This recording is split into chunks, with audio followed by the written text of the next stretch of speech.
تو جو مقصود کائنات ہے وہ تو اصل ہے, اور رزق کی کمی نہیں ہوگی. اس لیے کہ اس کے بارے میں جو کیلکولیشن ہے نا, جو صحیح کیلکولیشن ہے, جو یورپ اور امریکہ کے جو ماہرین کی کیلکولیشن ہے, وہ کیلکولیشن یہ ہے کہ آبادی بڑھنے کی جو اسپیڈ ہے, وسائل بڑھنے کی اسپیڈ اس سے کئی گنا زیادہ ہے.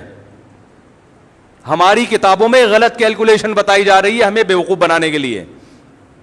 سمجھ رہے ہو کہ نہیں سمجھ رہے؟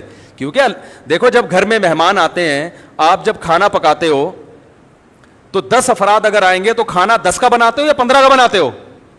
احتیاطاً زیادہ کا بناتے ہو. آپ میں تو اتنی سینس ہے, جو پیدا کرنے والا خدا ہے معاذ اللہ اس میں اتنی سینس نہیں ہے کیا کہ میں جتنے پیدا کر رہا ہوں اس سے زیادہ وسائل زمین میں رکھوں؟ اگر یہ خود بخود پیدا ہو رہے ہیں پھر تو آپ کو ضرورت, پھر تو ٹھیک ہے.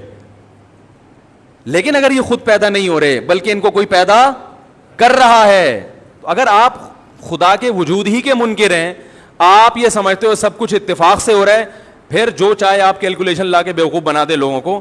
لیکن اگر ہم مومن ہیں, ہم مسلم ہیں, ہم تو مسلمانوں کی بات کر رہے ہیں بھائی, ہم کافروں کو تھوڑی کہہ رہے ہیں نسل بڑھانے کو. تو پھر یہ پیدا ہوتے نہیں ہیں بلکہ پیدا کیا جاتا ہے, اور جو کرتا ہے وہ ان کی ضرورتوں سے واقف ہے. ضرورت سے واقف نہ ہوتا تو پیدا ہوتے ہی ماں کی چھاتیوں میں دودھ نہ پیدا کرتا. اور یہ بھی ذہن میں رکھو, یہ کہتے ہیں اتنے بچے کی تربیت نہیں ہو سکتی, یہ جب تھا کہ جب اکٹھے 10-20 پیدا ہو جاتے, ایسا نہیں ہوتا. ایک بچہ پیدا ہوتا ہے تو قدرت کی طرف سے ٹائم ہوتا ہے, وہ دوبارہ نہیں پیدا ہو سکتا. 1.5 سال 2 سال 3 سال 4 سال, یہ خدا کی طرف سے خود بخود اس میں فاصلہ ہو جاتا ہے, یہ آپ کے اختیار میں نہیں ہے, یہ خود بخود ہوتا ہے. تو یہ فیصلہ اللہ کرتا ہے کہ کتنے دینے ہیں اس کو. آپ اگر کرو گے تو یہ قدرت کے فیصلوں میں ٹانگ اڑانے والی بات ہوگی, جس سے آپ کو انفرادی سطح پہ بھی نقصان ہوگا اور قدرت آپ سے اجتماعی سطح پہ بھی انتقام لے گی. تو جو کہتے ہیں نا 10 بچے ہائے کیسے پل رہے ہوں گے, بھائی ان کے 10 بچے ہیں تو پہلا بڑا ہو کے بالغ ہو کے, بھائی جب 10واں آیا تھا تو پہلا بڑا ہو کے بالغ ہو کے وہ بہت سے کاموں میں ہاتھ بٹا رہا ہے. لوگ کہتے ہیں برساتی مینڈکوں کی طرح بچے پیدا ہو رہے ہیں. برساتی مینڈک ٹر ٹر ٹر کرتے ہوئے اکٹھے ہوتے ہیں, صحیح ہے نا. بچے اکٹھے نہیں ہو جاتے, زیادہ زیادہ ٹوئنس ہو جاتے ہیں, 2 ہو جاتے ہیں, اس سے زیادہ نہیں ہو سکتے.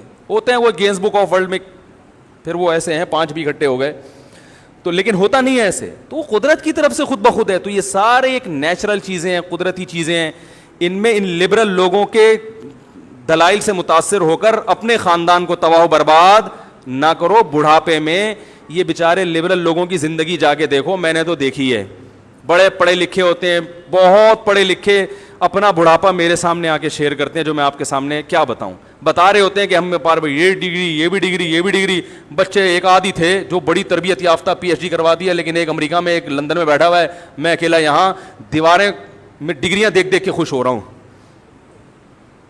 یہ نیچرل خوشیاں ہیں, بچوں کی شادیاں. ہمیں تو ہم کہتے ہیں بھائی یہ جو عید بقرعید کا مزہ ہے یہ تو اسی گھر میں جس گھر میں بچے ہوں. بچے ہوتے ہیں تو خدا کی قسم گائے لانے کا بھی مزہ آتا ہے, دمبے لانے کا بھی مزہ آتا ہے. کیا خیال ہے, بچوں کو لے کے جاؤ سوراب گوٹ, مزہ نہ آئے پیسے واپس. ان کی آپس کی باتیں دیکھو کیسی ٹائٹ ہوتی ہیں. تو تمہیں گورے دے خود بیچارہ تباہ ہو گیا, اس کے پاس ہدایت نہیں ہے, وہ خود بھی تباہ ہو رہا ہے. یہ لبرل لوگ تمہیں بھی کیا کر رہے ہیں, تباہ کر رہے ہیں. تمہیں مولوی سیدھا راستہ بتائے گا جو قرآن و سنت کی روشنی میں ہے. تو یہ سمجھ میں آ گیا, اولاد یہ پینلٹی نہیں ہے کہ آپ گناہوں کی سزا تھی کہ آپ کے یہاں بچہ پیدا ہو گیا. یہ قدرت کا کیا ہے, تحفہ, یہ گفٹ دے گا تمہیں, ہبہ کر رہا ہے.